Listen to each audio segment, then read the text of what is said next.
Time now for our focus report. Over 12 months have now slipped by since Brazil's first female president was forced from office.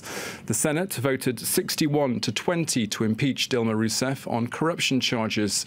She, however, still claims that she's the victim of a coup d'etat.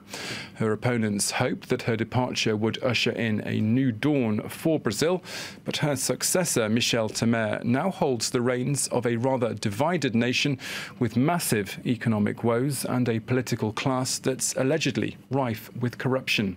Our team in Brazil has more.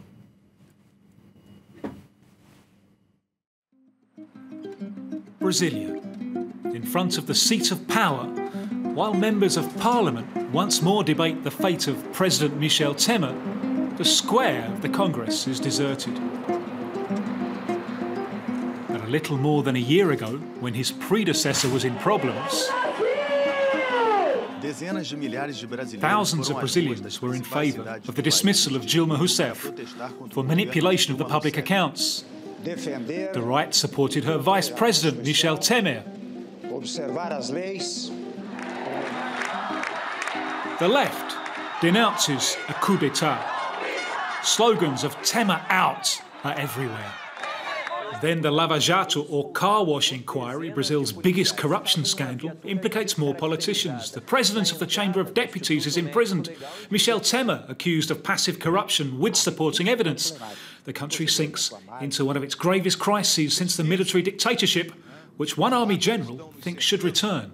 Why don't we get things back in order? In the face of this threat, on the square of three powers, these Brazilians seem disenchanted. O executivo fizeram aquelas pilastras assim, o legislativo ali e o judiciário lá.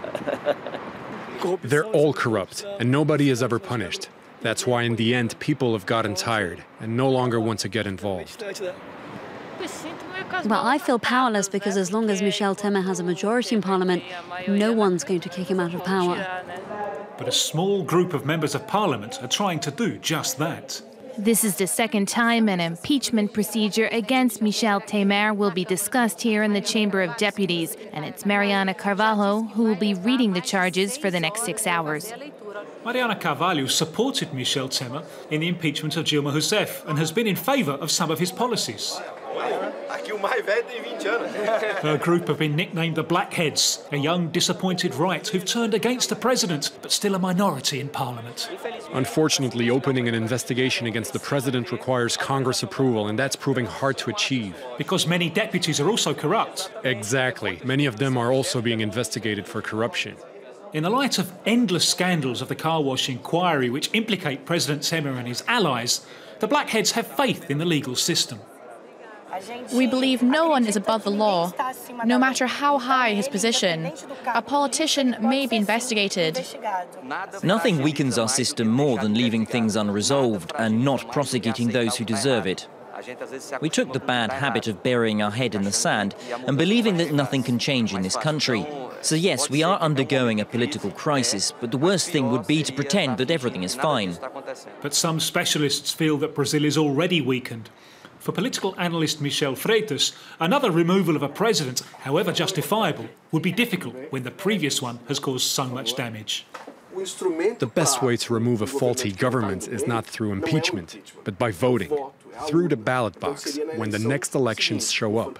The ghost of last year's impeachment has darkened Brazilian politics, because it was a weapon that was improperly used. Some of those who supported Dilma Rousseff's impeachment realized too late that the process was used for bad reasons, in a dishonest way, and did not bring the expected results, quite the opposite. And he warns.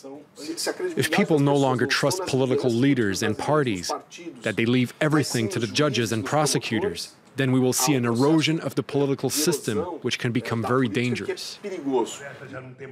Winning back the confidence of Brazil's voters, a major challenge for the Workers' Party, who are now back in opposition. We've been invited to a meeting of the party's leaders. Charismatic former President Lula is on the campaign trail once more. The Workers' Party has to convince people that there is no other way forward for Brazil and other countries than through political involvement, a political process. They need to overcome the unpopularity of Dilma Rousseff's regime and the numerous scandals involving the party. Lula himself has recently been found guilty of corruption. This is a party fighting to reconquer its credibility. Blaming the Workers' Party or asking it to provide some explanation on the financing of its election campaign, that's one thing. But it's another thing to try and convince people that our party is involved in Brazil's biggest corruption scandal to date. That we are some sort of mafia, that's a lie, and people realize this is a lie. They can see very well that the real mafia are the ones in power today, and that former President Lula is being persecuted by the justice system. Lula currently has 30% of voting intentions for next October's presidential elections. But for the first time since the dictatorship, the extreme right are back as a force. With his slogan, "They're all corrupt," right-wing deputy Jair Bolsonaro is rising in the polls. Proof that this year of conflicts, crises and scandals has strengthened extremes and changed Brazil's political scene.